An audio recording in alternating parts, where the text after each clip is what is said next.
दोस्तों नमस्कार। मैं विकासक पंडित अरुण शुक्ल, संस्थापक राष्ट्रीय अध्यक्ष all Indian Rajiv Congress party. मित्रों, पिछले दिनों से देश में एक खलबलाहट राजनीति को लेकर के उठ रही है, जिसमें पक्ष और विपक्ष दोनों अपने अस्तित्व की लड़ाई में भरपूर प्रयास कर रहे हैं। जबकि हमारा देश धर्मनिरपेक्ष देश है, सभी जाति धर्म के लोगों का इस देश के प्रति काफ़ी लगाव है। देश आज़ादी के बाद हमने ये देखा है कि सत्ता में भागीदारी लेने वाले और सत्ता से विमुख विपक्षी पार्टियां एक दूसरे के ऊपर आरोप प्रत्यारोप लगाते रहे हैं। हमारा देश 130 करोड़ आबादी वाला देश है, जिसमें किसान मजदूर बहुतायत रूप में हैं, जिनके जीविकोपार्जन के लिए कृषि और मजदूरी के सिवा और कोई रास्ता नहीं है। कोरोना महामारी जो वैश्विक स्तर पर वर्तमान समय में फैली हुई है, सत्ता पक्ष जो भी कर सकता है कर रहा है, विपक्ष भी जो कर सकता है वो करने का प्रयास कर रहे हैं, मगर उसके बीच एक ऐसी लकीरें खींचती दिखाई दे रही है जिसकी भरपाई आने वाले समय में हम सभी को देखने को मिलेगा। आज किसान और मजदूर जो गांव से शहरों की तरफ विगत कई वर्षों से शहर के निर्माण में, शहर के विकास में अपना योगदान देते आ रहे हैं, आज उनके साथ सरकार आंशिक रूप से खड़ी नज़र आ रही है। साथ में विपक्ष भी प्रयास कर रहा है, स्वयंसेवी संस्थाएं भी अपने स्तर पर योगदान दे रहे हैं, मगर इतने लंबे अवधि तक लॉकडाउन होने के कारण मजदूरों के जीवन के साथ जो भी प्रयास हो रहे हैं वह काफ़ी नहीं है, जिसके कारण वे अपने भविष्य को लेकर चिंतित हैं और शहर की तरफ से गांव की तरफ पलायन बहुतायत ढंग रूप में कर रहे हैं। इससे लगता है कि आने वाला भविष्य नए भारत की तरफ बढ़ते हुए भी कहीं न कहीं किसान और मजदूर, मध्यम वर्ग के लोगों के भविष्य को लेकर संदेह उत्पन्न कर रहा है कि आने वाला समय हमारा कैसा होगा, वो शुभ संकेत नहीं है। जैसा कि आप सभी जानते हैं, इस वैश्विक बीमारी के कारण डेवलप कंट्रियां, चाहे वो अमेरिका हो, ब्रिटेन हो, जापान हो, चाइनीज हो, इन सभी शिकार है। हमारा देश हर तरह से सक्षम भी नहीं हैं, चाहे वो स्वास्थ्य का मामला हो, चाहे वो आर्थिक मामले हों।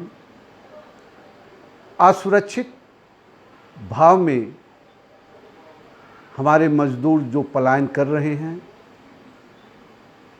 निश्चित रूप से कहीं न कहीं भारत बहुत बुरे स्थिति में आने वाला है, जिसकी भरपाई हम बरसों बरसांत तक कर सकने में सक्षम नहीं होंगे। सबसे ज़्यादा इस देश पर आज़ादी के बाद सत्ता में रही भारतीय राष्ट्रीय कांग्रेस, जिसने विकास तो किया ही, साथ में अविश्वास जनता के प्रति उठी है। इसका मूल कारण पर हम नहीं जाना चाहते हैं, लेकिन इतने लंबे अवधि तक सत्ता में रहने के बावजूद भी आज इस स्तर पर राजनीति करने को विवश यह पार्टी हो रही है, जैसे लगता है कि अनुभवहीनता की कमी है, विश्वास की कमी है। और जब तक ले आत्मविश्वास नहीं होगा, कोई भी संगठन, कोई भी व्यक्ति जो सार्वजनिक जीवन में है, वह धरातल पर जब तक नहीं उतरेगा, तब तक सलाहकारों के आँख से देखकर राजनीति नहीं की जा सकती है, समाज की सेवा नहीं की जा सकती है। कमोबेश आज वही भारतीय राष्ट्रीय कांग्रेस करती हुई नजर आ रही है। इस महामारी से निपटने के लिए सरकार के कदमों का सहयोग करना चाहिए, ना कि राजनीति। अभी उत्तर प्रदेश में एक महत्वपूर्ण नेता द्वारा प्रवासियों को ले जाने के लिए, घर तक पहुंचाने के लिए यातायात की सुविधा देने से संबंधित प्रकरण इस समय सोशल मीडिया पे काफ़ी आरोप और प्रत्यारोप के बीच में राजनीति हो रही है, जो कदापि नहीं होना चाहिए। मगर मुझे लगता है कि पक्ष और विपक्ष दोनों ही अपने अस्तित्व की लड़ाई ज़्यादा देख रहे हैं, अपितु गरीब मजदूरों और किसानों के प्रति उनका कितना सहयोग मिलना चाहिए, क्या मिल रहा है अथवा नहीं। इस मुद्दे पर हमारी पार्टी दोनों राजनीतिक दलों से जनहित और राष्ट्रहित में अपेक्षा करती है कि आप लोग कृपया इन गरीब मजदूरों और मध्यम वर्गों के हितार्थ जितना कर सकने में सक्षम हो उसमें लगे। जान है तो जहान है, अगर जनता ही नहीं रहेगी तो सत्ता किसके लिए आप करेंगे। सत्ता आनी जानी है, लेकिन जो आपका योगदान इस वैश्विक महामारी के दौरान कर सकते हैं, वही आपके लिए भविष्य का निर्धारण करेंगी। हमें खेदपूर्वक कहना पड़ रहा है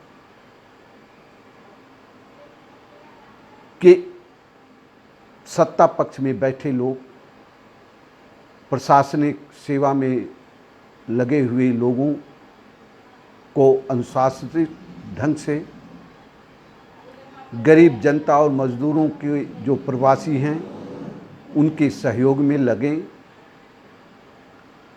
उल्टी सीधी अफवाहों पर ध्यान न दें, अनुशासनहीनता न करें, क्योंकि वह वर्ग एक असहाय की भांति अपने गंतव्य स्थान पर किसी भी तरह से पहुंचने के लिए तत्पर है। हम उनकी मदद करें और जिस तरह से हो सके हम उनको उनके गृह स्थान तक पहुंचाने का काम करें।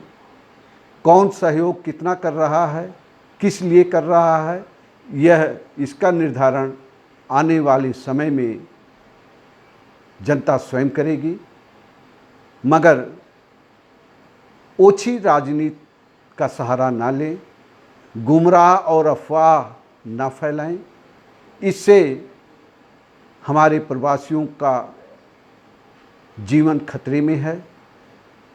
अभी कई जगह सड़क दुर्घटना और रेल दुर्घटना में कई मज़दूरों का स्वर्गवास हुआ है।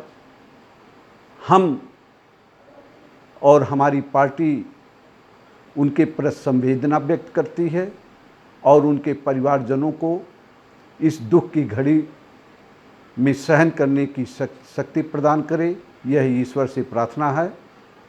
मगर पुनः मैं आप सभी लोगों से, चाहे वो सत्ता पक्ष के हों चाहे वो विपक्ष के हों, पुनः निवेदन है कि कृपया करके ऐसी परिस्थिति में राजनीति को किनारे रखें और सामाजिक सेवा में जो हो सके, जिस स्तर पर हो सके, सकारात्मक रूप और पहलू को ध्यान में रखते हुए उनका सहयोग करें, जिससे हमारा देश का आर्थिक स्थिति, रोजगार और शिक्षा दोनों पुनः स्थापित हो सके और इस महामारी से हम मुक्त हो सकें। धन्यवाद। जय भारत, वंदे मातरम, जय राजीव कांग्रेस।